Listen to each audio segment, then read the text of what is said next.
सखी सहेली। सुनने वाले सभी श्रोताओं और सखियों को दीपा माहेश्वरी और बुआ का प्यार भरा प्यार भरा नमस्कार। तो सही बात है, बहुत झमाझम बारिश हो रही है तो शायद ये भी कह सकते हैं बारिश वाला नमस्कार। बिल्कुल सही बात है। खूब रिमझिम फुहार वाला नमस्कार। कहीं कहीं जहाँ पसीने की फुहार है, हमारे साथी बड़े परेशान है। कल किसी ने लिखा भी था कि अगर ऐसे रहना है तो पसीने में नहाने के लिए आप यहाँ आ जाइए।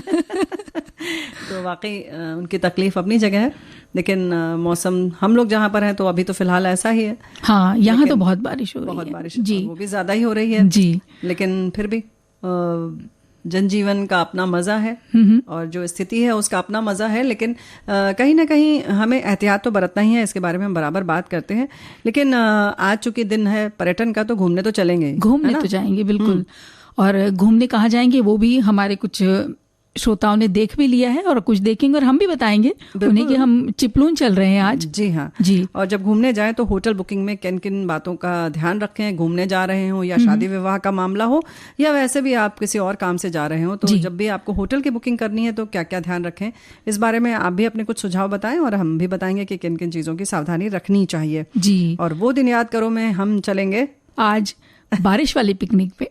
जी हाँ, आपकी भी कुछ यादें जरूर होंगी। जी बिल्कुल, यादें होंगी। ये होगा कि भाई हम कहीं गए थे, क्या किया वहां, वो बताएं हमारे साथी श्रोता और हमारी सहेलियां।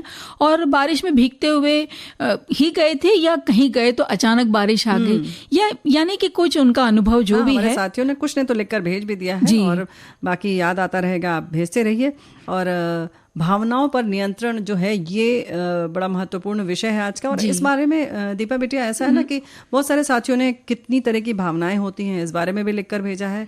किस स्थिति में हमें रखना चाहिए नियंत्रण, कैसे रख सकते हैं और कैसे सबके लिए अलग अलग स्थितियां होती हैं, कैसे विवेक का इस्तेमाल करें, तो तमाम बातें इससे जुड़ी हुई हैं। वाकई बड़ा वृहद विषय है, बहुत बहुत बहुत बड़ा विषय है।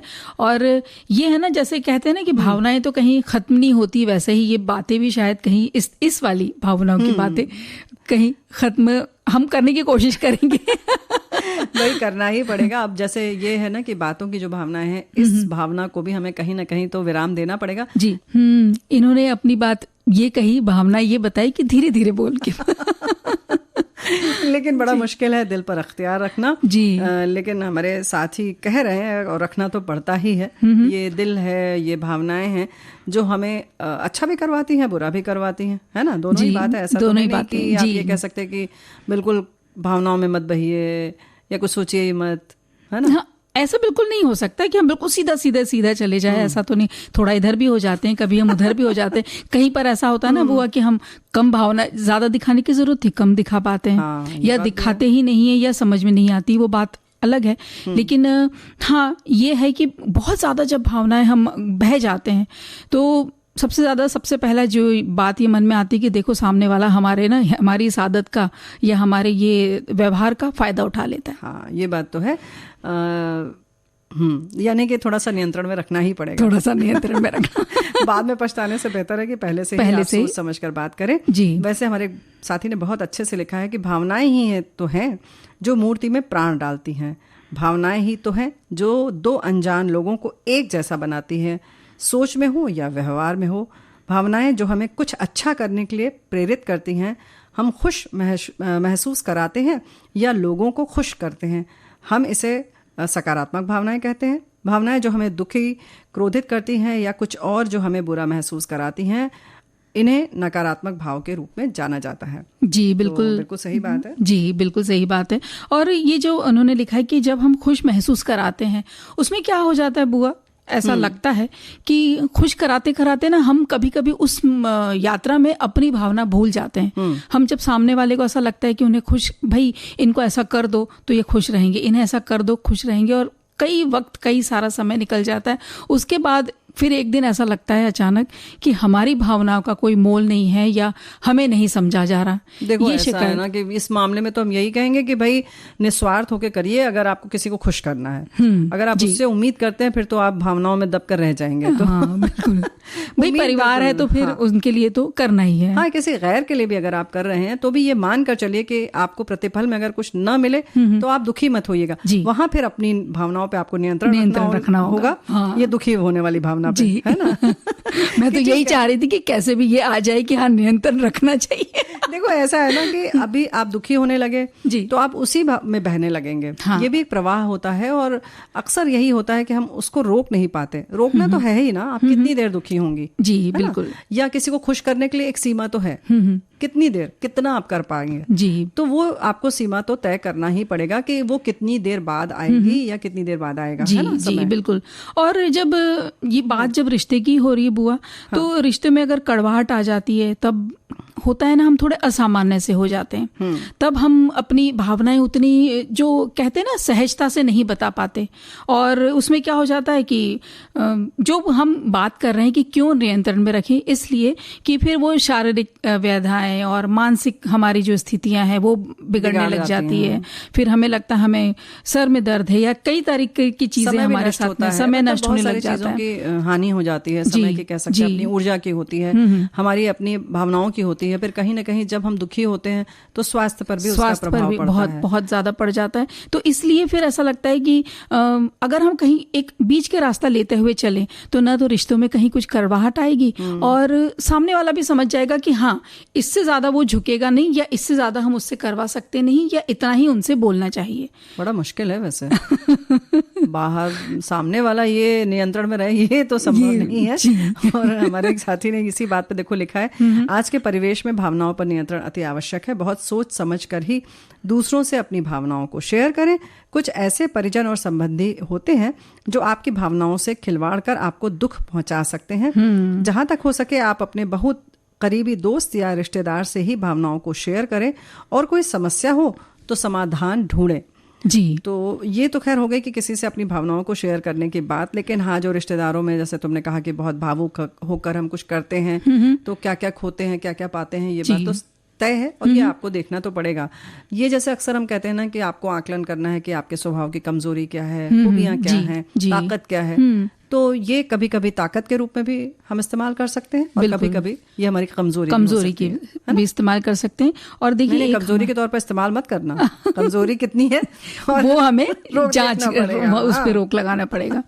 हमारी एक श्रोता लिख रहे हैं कि मानव शरीर की सबसे बड़ी कमजोरी उसकी भावनाएं हैं। देखिए कमजोरी की बात हो रही थी, वो आई गई, और हमारी भावनाएं जरा भी मन की बात को न होने पर आहत हो जाती है और हम उस आदमी से कटे कटे रहने लगते हैं। तो इसी तरह हमारी भावनाएं भी कभी कभी किसी को अधिक दुख देकर उमड़ पड़ती है और हम उसकी मदद के लिए कुछ भी करने को तैयार हो जाते हैं।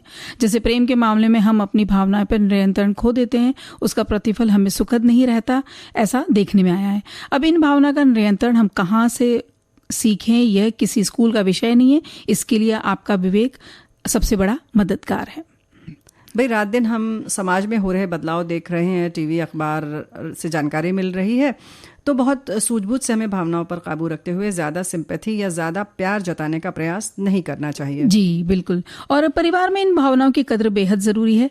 माँ यदि बच्चों की मासूमियत को दरकिनार कर उनसे सख्ती दिखाती है तो ये भावना गलत होगी, और बच्चों के प्रति उनकी भावनाएं माँ जैसी सरल, सुशील और स्नेह में ही होनी चाहिए। उसी तरह पति पत्नी की भावनाओं में विरोधाभास नहीं होना चाहिए।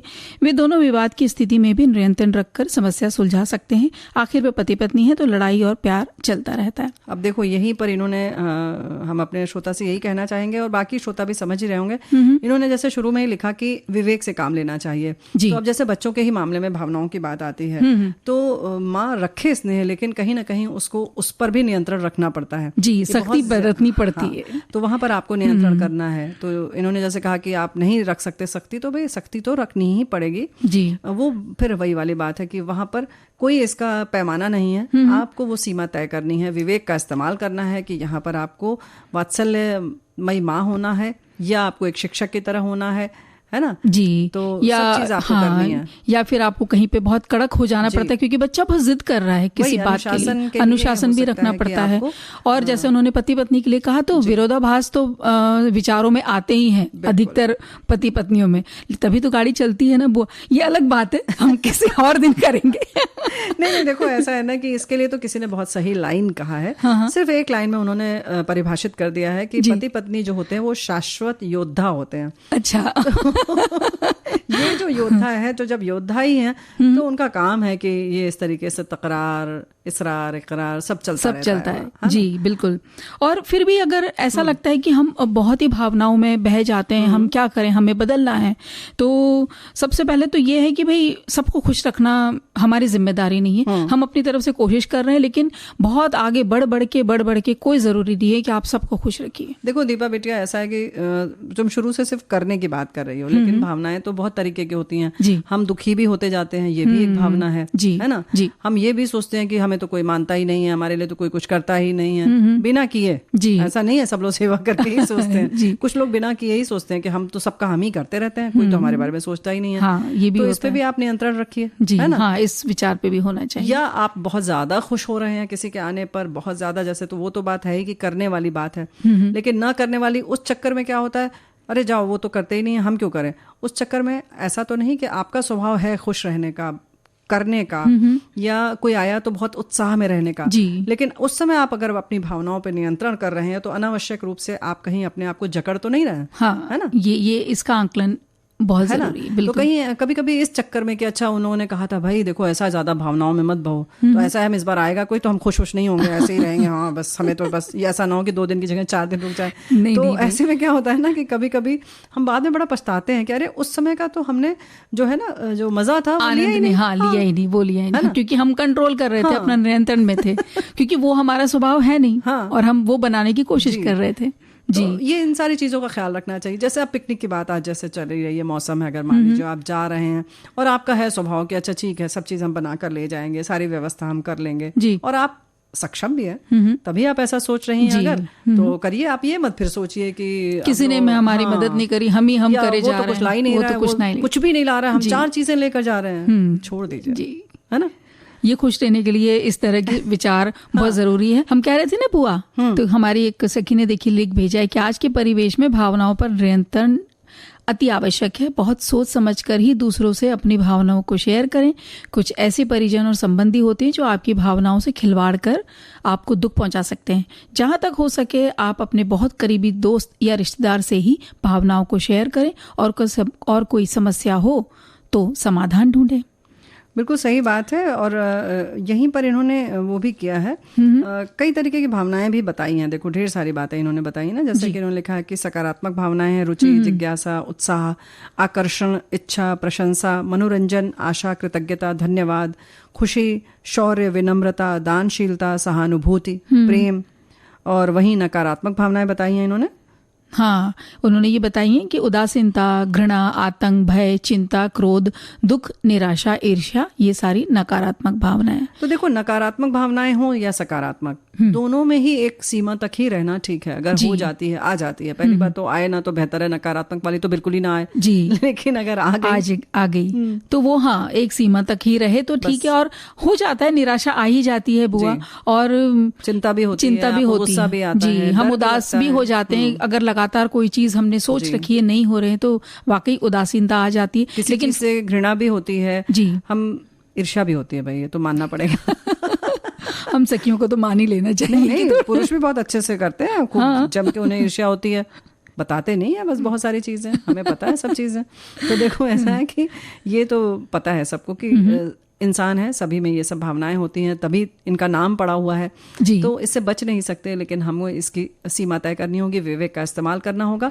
लेकिन सकारात्मक की भी जो हम बात कर रहे थे, जैसे रुचि होना, जिज्ञासा होना, उत्साह, मनोरंजन, आशा, तो इन सब पे भी हमें एक सीमा तक जो है हम बह सकते हैं, उसके बाद हमें रोकना पड़ेगा। क्योंकि प्रशंसा अगर कर रहे हैं तो करते चले जा रहे हैं, ऐसा ना चाह रहे हैं, चाहते जा रहे हैं, तो ये भी नहीं होना चाहिए। बिल्कुल ऐसे ही जैसे अब बहुत जिज्ञासु होते हैं लोग, लेकिन अति हो जाती है तो भाई लगता है कि भाई बस करिए आप। हाँ, कितना पूछेंगे या कितना बताएंगे भी, पूछेंगे भी, या आप पढ़ रहे हैं तो अब आप थोड़ा सा तो सोचिए ना कि और भी चीजों का मजा लीजिए, बाकी भी भावनाएं हैं, वो भी खड़े इंतजार कर रही हैं, है ना।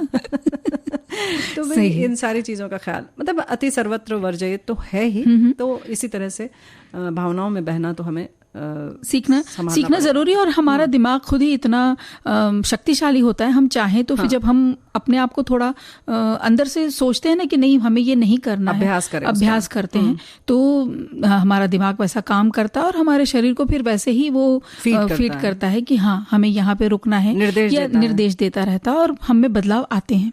तो ऐसा कर सकते हैं ना दीपा बिटिया कि यही देखो बात समझ में आती है कि हम कहीं लिख सकते हैं कि देखो हम ये खामियां हैं, हम इस पर भी थोड़ा सा अभ्यास कर सकते हैं। जी बिल्कुल, कि यहाँ हमने इस दिन किया था तो यहाँ पर हम रुक सकते थे। जी, तो ये आपको स्वयं भी एक संदेश देना चाहिए या खुद से अपील करना चाहिए या एक संकल्प लेना चाहिए। जी बिल्कुल, जैसे किसी दिन कोई गलती हो गई है, बहुत अति उदास हो गए हैं या कोई बहुत क्रोध आ गया है, तो उसी दिन ही अगर अपनी डायरी में लिख लें तो हमें पता चला जाएगा कुछ वक्त में कि हम कहाँ पर अपने भावनाओं को व्यक्त करने में गलत जा रहे हैं, ज्यादा जा रहे हैं, और कहाँ हम रुक सकते हैं और क्या हम रुक सकते हैं, नहीं रुक सकते हैं, या किस बात पर हम ज्यादा उत्तेजित हो जाते हैं या ज्यादा प्रवाह में बह जाते हैं। जी, तो कौन सी ऐसी भावनाएं हैं जिसमें कि हम अपने आप को रोक नहीं पाते, है ना? तो जब वैसी स्थिति आएगी तो हम उसमें अपना जो काम करना है वो कर सकते हैं। और कभी तो याद आएगा कि अच्छा हमने ये लिखा है कहीं पर, और जो लिखी हुई चीज है वो कहीं ना कहीं जो सबकॉन्शियस माइंड जो है हमारा वो हमारे सामने लाता है, बिल्कुल ये नहीं करना है, ठीक है, वो दिमाग अपने आप बोल देगा। तो वो अलग बात है कि हम उसको इग्नोर कर दें, कहें भाई तुम किनारे बैठो, हम जो कर रहे हैं करने दो, तो ये फिर आपकी मर्जी है ना? भाई भावनाएं भले हम दरकिनार कर लें, लेकिन घूमने जाना तो नहीं कर सकते। अच्छा हाँ ना, तुम इंतजार कर रही हो कि घूमने चला जाए, भाई चलो चिपलून चलिए। तो महाराष्ट्र आना होगा, उसके लिए तो रत्नागिरी जिले में चलते हैं। चिपलून शहर है और यहाँ का जो वातावरण है बुआ बहुत शांत है, बहुत हरियाली है हर तरफ, और इस वक्त ये मौसम में जब बहुत बारिश हो रही है यहाँ, तो इतनी सुंदरता है हर तरफ, इतनी हरियाली है, छोटी छोटी पहाड़ियां हैं, वहाँ झरने हैं, तो बहुत सुंदर और बहुत अच्छा लगता है वहाँ जाना। तो है क्या क्या यहाँ पर? परशुराम मंदिर है यहाँ पर, ये चिपलून बस अड्डे से 7 किलोमीटर दूरी पर ही है। अच्छा। और बहुत पुराना मंदिर है ये, और कोंकण क्षेत्र के तीर्थ स्थानों में से एक इसको माना जाता है। और पौराणिक कथाएं कहती है कि कोंकण भूमि का निर्माण भगवान परशुराम ने किया था, इसलिए उन्हें यहाँ का जो अधिपति माना जाता है कि ये तो भगवान परशुराम का की जो कृपा है यहाँ। और मंदिर का जो वास्तुशिल्प है बहुत सुंदर है, घाट से सीढ़ियां हैं यहाँ पे जाने के लिए, जो मंदिर के परिसर तक लेके जाती है। और मुख्य मंदिर की जो पत्थर की दीवारें हैं जो किसी थोड़ी घिसी हुई सी है, इस तरह से पुरानी है। जी, तो मंदिर के गर्भगृह में काल, काम और परशुराम जी की मूर्तियां हैं जो 300 वर्ष पूर्व ब्रह्मादेव स्वामी द्वारा स्थापित की गई है। जी, और कुछ और नाम है स्वामी जी का नाम, ये ब्रहोद्र स्वामी ये है, उन्होंने तो ब्रह्मोद्र स्वामी द्वारा स्थापित की गई थी। तो परशुराम जयंती के अवसर पर यहाँ पर भव्य उत्सव मनाया जाता है, और यहाँ पर एक झरना भी है, संवत्सदा झरना है, मंदिर से 4 किलोमीटर की दूरी पर है। ये एक प्राकृतिक झरना है जिसकी सुंदरता इस मौसम में अपने चरम पर रहती है। ये इतना विशाल है कि मुंबई चिपलून रोड से भी दिखाई देता है। जी, जब वो मेन बाहर के रोड से जाते हैं तो वो दूर से वो झरना दिखाई देता है ये। और फोटोग्राफी के अगर शौकीन हैं तो उनके लिए तो बहुत ही बढ़िया ये जगह है, बहुत सुंदर है। और इस मौसम में झरने के नजदीक नहीं जाने की हिदायत दी जाती है बुआ, क्योंकि पानी बहुत तेजी से बहता है। और जो बहुत जिनका स्वभाव ऐसा रहता है ना, कुछ भी कर ले, बस चैलेंजेस स्वीकार कर ले। जी, तो वो वहां पे ऐसा ना करें कि भाई हम पास में जाकर के झरने के नीचे दोस्तों से कहें कि तुम फोटोग्राफी करना, नहीं करना है। कुछ दूरी पर ही ऐसी व्यवस्था की है कि आप इस नजारे का आनंद ले सकते हैं। तो बस जहां तक कहा गया है वहीं तक जाएं। और जब कहीं पर भी किसी भी समय ना जो भी प्रतिबंध हो उस पर पूरा हमें ध्यान रखना चाहिए। जी, और कोयना बांध है, चिपलून से 41 किलोमीटर की दूरी पर सतारा जिले के कोयना नगर में स्थित है। इसको कृष्णा नदी की सहायक नदी कोयना नदी पर बनाया गया है, और 1963 में इसका निर्माण पूरा हुआ था, और स्वतंत्रता के बाद प्रमुख सिविल इंजीनियरिंग परियोजनाओं में से एक था। इसमें 6 रेडियल द्वार हैं और मानसून में बाढ़ नियंत्रण में बहुत महत्वपूर्ण भूमिका निभाता है यह। जी, तो बहुत सुंदर लगता है जब ये इसकी जो खुलता है जब ये जो दरवाजे हैं ना, द्वार से आता है, बहुत सुंदर लगता है। अंजाराले बीच है बुआ, ये भी चिपलून से 80 किलोमीटर है, और धापोली से 23 किलोमीटर दूरी पर स्थित है। ये बहुत जो बीच है बहुत सुंदर एकांत है, और एकदम साफ सफेद रेतीला तट है ये। तो सुंदर ताड़ के पेड़ हैं और साफ नीले पानी से जब ये तट सबको बहुत पसंद आ जाता है। वो यहाँ पे बहुत घंटों रुकते हैं लोग। और जब सूर्य की किरणें, अभी तो उतनी तेज किरणें नहीं है, लेकिन जब होती है ना तो ये जो रेत है वो सफेद सफेद सी चमकने लगती है। और पानी यहाँ पर होता है नीला, तो रेत हीरे की तरह चमकते और नीला नीला पानी, तो बहुत सुंदर लगता है। वाह वाह वाह। यहाँ पानी के खेल भी बहुत सारे उपलब्ध हैं, तैराकी के लिए भी बहुत अच्छा यहाँ का स्थान है।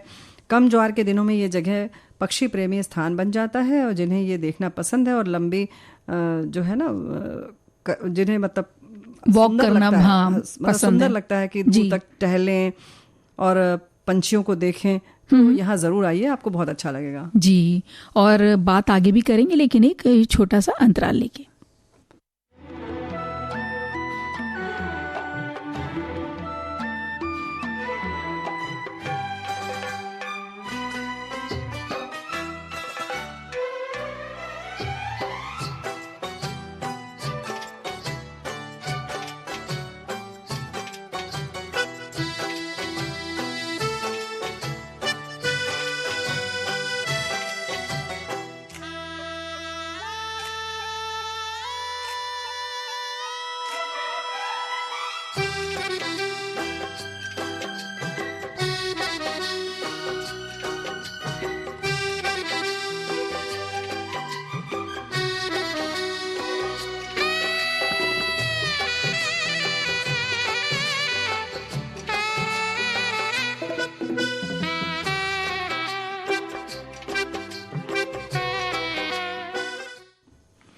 अंतराल के बाद हम फिर आ चले हैं और घूम रहे हैं चिपलून शहर। और हमने फिर अभी ना बात की थी अंजाराले नाल की, अरे मतलब तट की जी। तो इसके बाद जो तट से 3 किलोमीटर की दूरी पर है अंजाराले गणपति मंदिर जी। और यहाँ पर मंदिर के नाम से इसको जो है ना, इसको कागवरचा गणपति मंदिर कहा जाता है, क्योंकि ऐसा माना जाता है कि 1150 ईस्वी में लकड़ी के खंभों का उपयोग करके इसे बनाया गया था, और बाद में इसका पुनर्निर्माण भी हुआ, और ये 3 स्तरीय संरचना है जी। और इस मंदिर में भगवान गणपति की मूर्ति की जो सूंड है वो बाई ओर है, जबकि जो सूंड है वो दाईं तरफ रहती, लेकिन यहाँ पर विपरीत है, दूसरी तरफ है। तो भक्तजन ये मानते हैं बुआ कि इनके देवता जो यहाँ के गणपति हैं, तो जब भी भक्त पे संकट आती है तो वो उनकी सहायता के लिए आते हैं।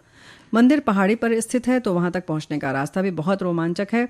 गोवालकोट किला जो है वशिष्ठी नदी के दक्षिण तरफ है ये किला, जो चिपलून से 5 किलोमीटर की दूरी पर है। ये 3 तरफ से नदी और चौथी ओर खाई से घिरा हुआ है जी। और कहते हैं कि इस किले को चोंगले राजा ने बनवाया था, और फिर 1670 में शिवाजी महाराज ने इस पर कब्जा कर लिया था। फिर पेशवा बाजीराव के छोटे भाई संभाजी ने कब्जा किया। फिर तुलाजी आगरे का भी नियंत्रण रहा इस किले पर। फिर 1818 में अंग्रेजों ने कब्जा कर लिया था। भीतर एक देवी का मंदिर है, और किले के शीर्ष से वशिष्ठी नदी का दृश्य देख सकते हैं आप। पास ही में पांडव गुफाएं हैं, लेकिन अंदर की संरचना से मालूम चलता है कि बौद्ध गुफाओं का एक समूह है जी। और इतनी सारी सुंदर चीज़ों को देखने के लिए जब भी आपको चिपलून जाना है तो मुंबई और पुणे से आप ट्रेन और बसें, ये दोनों व्यवस्थाएं, दोनों से जाया जा सकता है।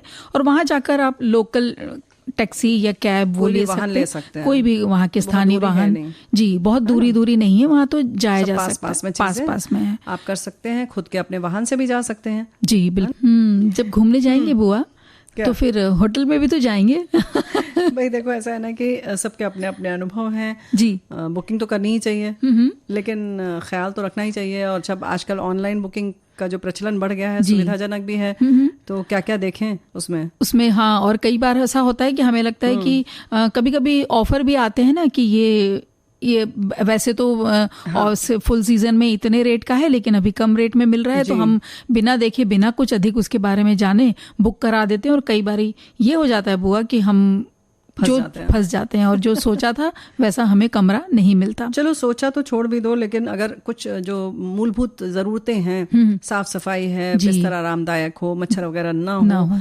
और बाथरूम में पानी आदि ठीक से आ रहा हो, कुछ सीलन ना हो, इतना भी रहे तो चलो ठीक है। बहुत ऐश वाला ना हो, लेकिन कुछ तो चीजें लेकिन अगर चाहिए। वो भी ना हो तो बड़ी निराशा हो जाती है। जी बिल्कुल।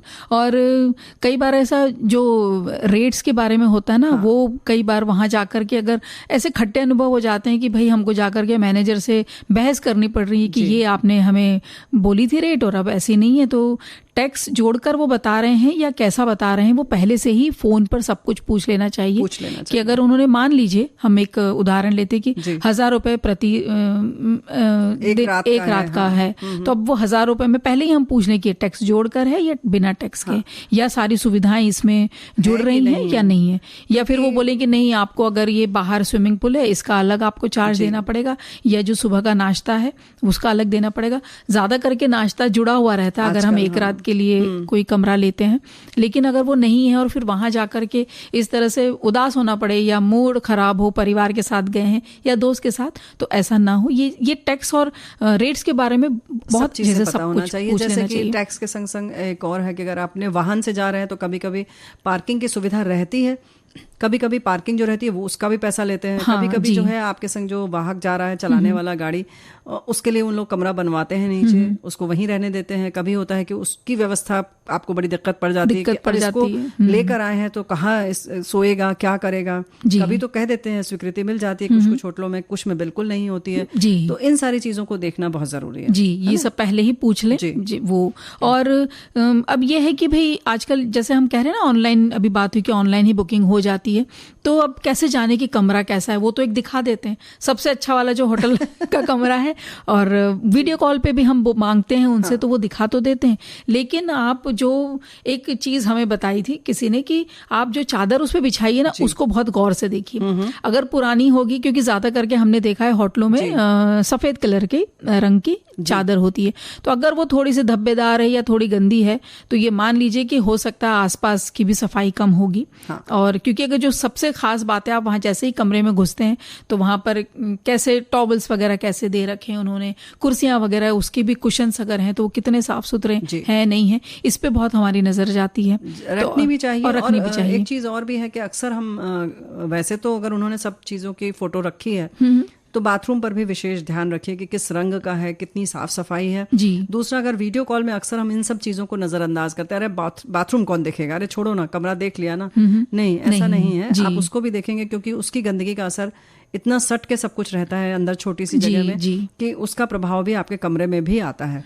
तो उसमें एग्जॉस्ट है कि नहीं है, बाथरूम साफ सुथरा है कि नहीं, और जो मतलब जो उसका तरीका होता है, जो चीजें लगी हैं, उसके स्टैंडर्ड से पता चल जाता है कि किस तरीके का होटल है। जी बिल्कुल बिल्कुल। टोटी आदि जैसे है, जेट वगैरह है, जो भी चीजें हैं वो किस तरह की है, टूटी हुई सी ना हो। फिर हम पहुंचते हैं और उसके बाद बोलते हैं आप आइए रिपेयरिंग करिए, या कभी कभी कमरों में एसी होते हैं तो वहां से पानी टपक रहा होता है, तो ये सब चीजें देख लीजिए पहले। और जो और चीज जरूरी है वो लगती है बुआ कि आपको जो जो घूमना है, जो जो स्थानों पे घूमना है, वहां से ये होटल बहुत ही ज्यादा दूर ना हो।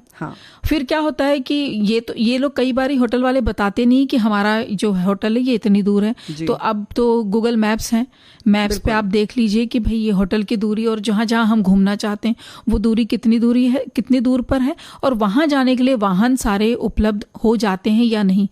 और अगर देखो, कभी कभी क्या होता है दीपा बेटिया कि हमारी प्राथमिकताएं भी अलग होती हैं। कभी कभी तो हमारे पास समय कम है तो हम ऐसा सोचते हैं कि पास में हो, भले ही होटल छोटा हो, लेकिन कभी कभी हम बहुत आराम की स्थिति में होते हैं, जहाँ ठहरे हैं उसका भी अगर आनंद लेना चाहते हैं तो हम बड़े रिसोर्ट जैसे वैसे कमरे लेना चाह रहे हैं, तो ये आपको तय करना है। और आपके पास खूब पैसे हैं, आप टैक्सी से घूमना चाहते हैं तो शहर के थोड़ा दूर भी ले लीजिए, तो कोई बात नहीं। लेकिन हाँ, फिर ये याद रखिए कि ट्रैफिक वगैरह तो नहीं जाम हो जाता है। तो वो भी देखना जरूरी। भाई आपके ऊपर है कि हो सकता है आप 10 दिन के लिए गए हो, घूमने की जगह 5 ही दिन की हो, तो एक एक दिन आप आराम से घूमना चाहते हैं, थोड़ा दूर या एक ही जगह रहना चाहते हैं, ये भी हो सकता है। तो जैसे कि थोड़ा फैलाव चाहिए, अगर हम सुबह बैठ के चाय पिए तो हरियाली भी हो, पंछी भी दिखाई दे, तो ये आप पर निर्भर करता है कि उस तरीके का भी आप ले सकते हैं। वो अगर बाहर निकल के बहुत महंगे नहीं है तो वो भी आप ले सकते हैं। बिल्कुल। तो ये आपके बजट पर और आपकी स्थिति पर निर्भर करता है। जी बिल्कुल। और साथ में जब बात हम कर रहे हैं कि आने जाने की सुविधा भी देख लें, जब हम वहां जा रहे हैं भाई, कई बार मिलता नहीं है हम होटल, वहां जब हम उतरते हैं और हम सोचते हैं कि जो स्थानीय गाड़ियां हैं हम उनसे पूछ लें तो वो उस होटल के नाम से ही बिल्कुल इनकार कर देते हैं कि हम इतनी दूर या हम वहां नहीं जाएंगे। बिल्कुल। तो ऐसा भी ना हो, ये भी थोड़ा देखना बहुत ज़रूरी है। तो हमारे साथियों का अनुभव जो है वो अलग अलग है। आजकल ऑनलाइन बुकिंग का चलन ज़्यादा बढ़ गया है। होटल बुकिंग करते समय होटल के कमरों की बनावट, सुविधाओं का फोटो देखने से सही अंदाज़ा लगा पाना मुश्किल होता है।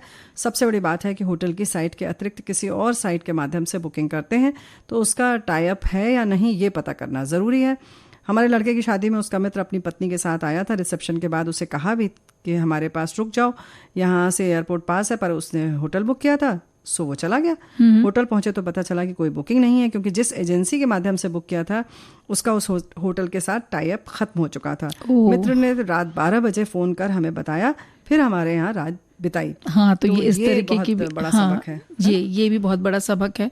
और एक हमारे श्रोता लिखते हैं कि सावधानियां रखना बहुत ज़रूरी है और यात्रा सावधानी और सुनियोजित यात्रा का प्रतीक है होटल बुकिंग। और अक्सर लोग स्थान विशेषकर पहुंचकर होटल बुकिंग करते हैं, मतलब वहां पहुंच के बुकिंग करते हैं, फिर वो मिल भी नहीं पाते क्योंकि हर समय पर वो पहले से ही बुक हो जाया करते हैं, फिर अपनी यात्रा बाधित होती है। इसलिए हमेशा यात्रा करने से पहले ही आप ऑनलाइन बुक करा लें। तो ये एक उनका इस तरह का अनुभव रहा होगा कि वहां जाकर दीपा सही बात भी है ना कि आप जब जाते हैं और आप फिर अच्छा ये होटल नहीं पसंद आया, फिर दूसरे में गए, तो आपका कम से कम 1-2 घंटा तो नष्ट हो जाता है। तो आपके वो घूमने का जो समय है उसमें से वो माइनस हो जाता है। जी बिल्कुल।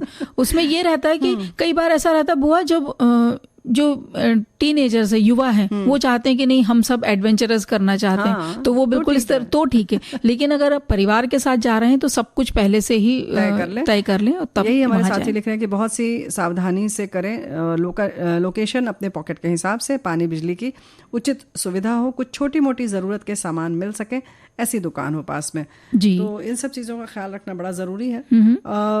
देखो ऐसा होता है ना कि ऑनलाइन भी ठीक है, सबके अपने अपने तरीके हैं। फिर वही हो कि आपको कैसे जाना है, कहाँ जाना है। अलग अलग शहर का जो है ना मूड भी अलग होता है। हाँ।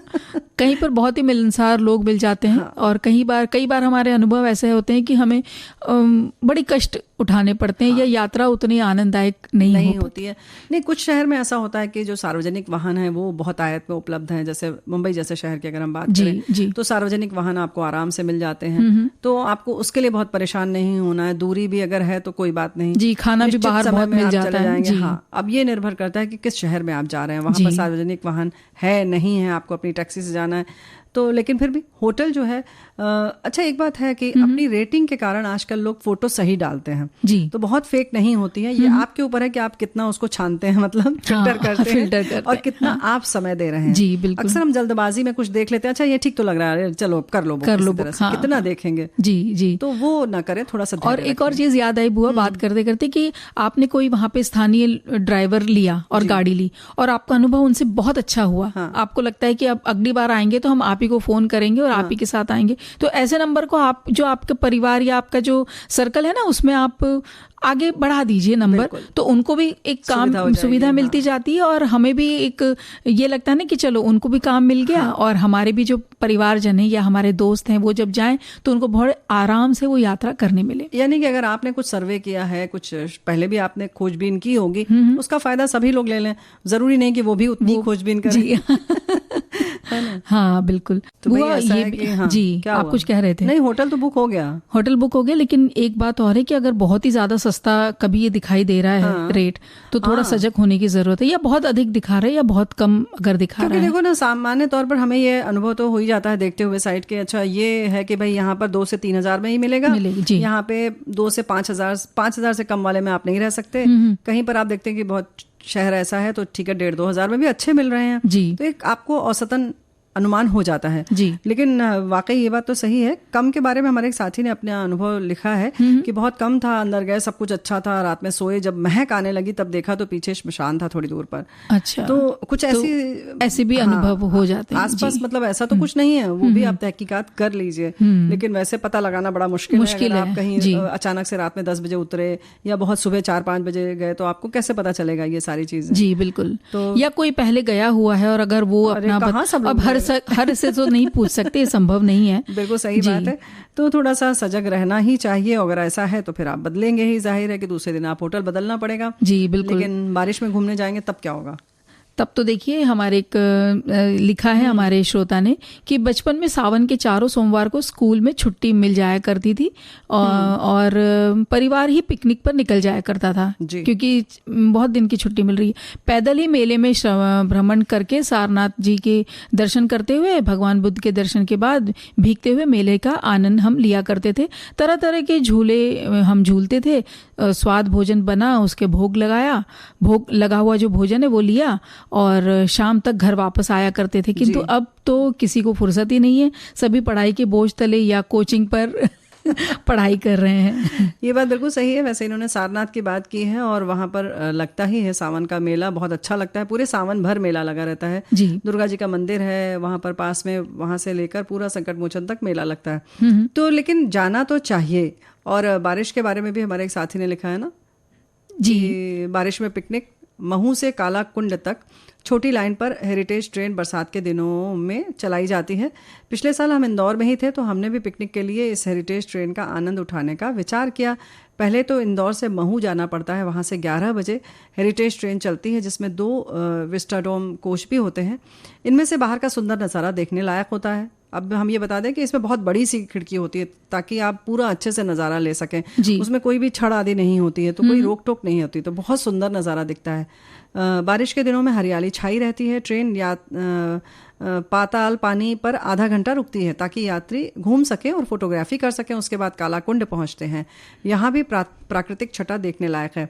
पिकनिक के लिए हम गए तो लेकिन छाता लेकर नहीं गए। वहाँ पहुंचने पर बारिश शुरू हो गई। ट्रेन वहाँ 2 घंटे रुकने के बाद वापस महू के लिए रवाना होने वाली थी। भीगते हुए किसी तरह ट्रेन में सवार होकर वापस लौटे। तो ये भी एक अनुभव हो गया है ना। और एक और हमारे श्रोता लिख रहे हैं कि सावन का महीना था, हमने घूमने का प्लान बनाया, सोचा चलो बेटी का जो छोटा बेटा है उस वहाँ चले जाते हैं। हाँ। और उसको भी दर्शन करा लाएंगे। हमारे शहर से 85 किलोमीटर दूर है मंदिर है, डिंगी कल्याण जी का मंदिर है। अच्छा। वहाँ जाने का इन लोग सब ने सोचा। मौसम अच्छा था, हम पहुँचने से करीब 1 किलोमीटर पहले ही गाड़ी पार्क करनी पड़ी क्योंकि बहुत भीड़ थी, या आगे हमें पैदल ही हमें दर्शन करने थे। जब आने लगे तो इतनी तेज़ बारिश हुई कि जो छोटा बच्चा था वो बड़ी मुश्किल से गाड़ी तक हम लेकर आए और गाड़ी में बैठकर रवाना हुए। रास्ते में घनघोर अंधेरा, मूसलाधार बारिश, फिर जो उबड़ खाबड़ सुनसान रास्ते, दूर दूर तक पानी ही पानी। कार चलाते में मैं भी बहुत परेशान हो रही थी। दूसरे दिन सोमवार का व्रत था, रात 11:30 बज रहे थे। फिर एक रेस्टोरेंट खुला देख गाड़ी रोकी, वहाँ बोला कि इस समय खाना खत्म हो गया, तो दाल चावल ही है, वो ही थोड़ा बहुत ही बस बचा है। तो जो भी बचा वो हमने खाया और फिर रात को 1 बजे हम घर पहुंचे, वो भी क्योंकि छोटा बच्चा साथ में था। आज भी वो जो मूसलाधार बारिश है वो हमें याद आती है। ऐसे ही हमारे एक साथी ने लिखा है, हम किसी परिचित के यहाँ मुंडन संस्कार में गए थे। नदी में नहाने धोने के बाद परिवार के 5 सदस्य का मुंडन हुआ। देखते ही देखते जोरों से 5 सदस्यों का मुंडन था। अच्छा, देखते ही देखते जोरों से बारिश होने लगी और बड़े बड़े आकार के ओले भी गिरने लगे। बहुत बड़े क्षेत्र में नदी थी, कोई छुपने का स्थान भी नहीं था। जिन्होंने मुंडन कराया था उनका तो बुरा हाल हो गया। तो ये भाई कहावत सच हो गई कि कहते ना, सिर मुंडाते ही ओले पड़ गए। तो भाई फिर कभी चलेंगे। आज लेते हैं विदा जी। तो आप सभी को दीपा माहेश्वरी और बुआ का नमस्कार। विविध भारती।